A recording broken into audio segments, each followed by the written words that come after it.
Hey, what's up? My name is Jonathan Fink. I'm the author of Spirits of the Gridiron, and this is my audiobook series.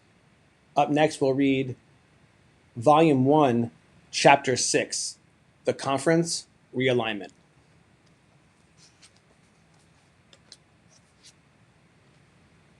The dark forces that seek to hollow the soul of college football stirred once more.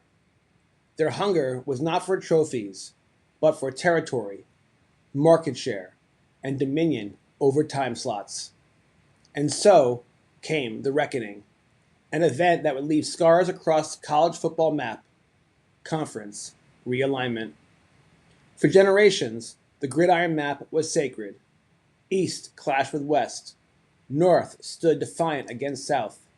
Rivalries were rituals, born not of branding, but of geography and shared history. But the overlords of darkness, the corporate titans in tailored suits, the network executives who saw stadiums not as shrines, but as rating machines, grew impatient. They wanted more, always more. Gold glittered on distant shores. Streaming empires wondered aloud, what if the West played in the East? Media rights deals bloomed like toxic flowers, promising billions. And so, one by one, the pillars of college football cracked. The SEC, drunk on power and prestige, reached north and west, pulling in Texas and Oklahoma.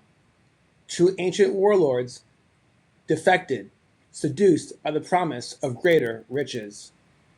Their departure shattered the Big 12, a proud but vulnerable realm, once counted out, now scrambling to survive. The Big 10, guardians of cold weather and old money, looked westward with greedy eyes. In an unholy moment, they pulled USC and UCLA, kings of the coast, who abandoned their Pacific lineage for snow-covered dollars. With that, the Pac-10 began to wither. Once a cradle of innovation and independence, it had become unrecognizable. The ACC clung to its coastline like a castle under siege, weary and wounded. The Big 12, cast off and counted out, became a realm of rebels: BYU, Houston, Arizona, Arizona State, Cincinnati, UCF, and Colorado breathing new life. Rivalries died on the altar of profit: Nebraska versus Oklahoma, Oregon versus Oregon State, Pitt versus West Virginia. Games once circled on calendars in red ink disappeared into digital archives. Geography, once the quiet backbone of the sport, meant nothing.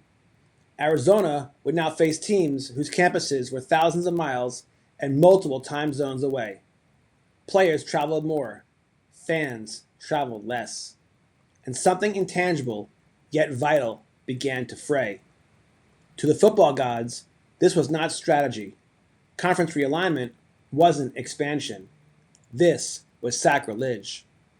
The guardians of the gridiron watched as the soul of the sport, once grounded in community, ritual, and rivalry, dissolved into nothingness.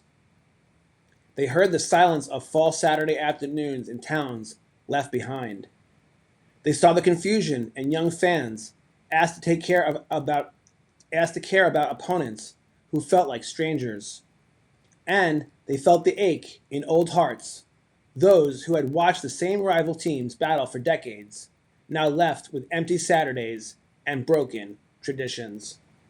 Long ago, an ancient oracle, Bear Bryant, warned from the heavens: the game is not bound by gold, but by soul.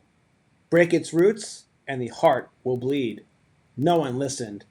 In the towns where Saturday night still means something, where college football is not entertainment, but identity, people couldn't find their rivalries, couldn't make sense of the standings, couldn't feel what they used to feel. The football gods took note. They felt the wind shifting, strange and hollow. This was no longer a reshuffling of teams. It was a war of values. The old world had fallen. The new one felt foreign, and into that vacuum would rise either salvation or silence. They convened over the lights of Michigan Stadium. The souls of Wichita State realized the war was no longer coming. It was already here. For community, for loyalty, for meaning, a war for the soul of college football. End of Chapter 6. Up next, Chapter 7, the Super Conference. If you enjoyed, please give it a like. If you really enjoyed, please subscribe. You guys take care, and as always, God bless.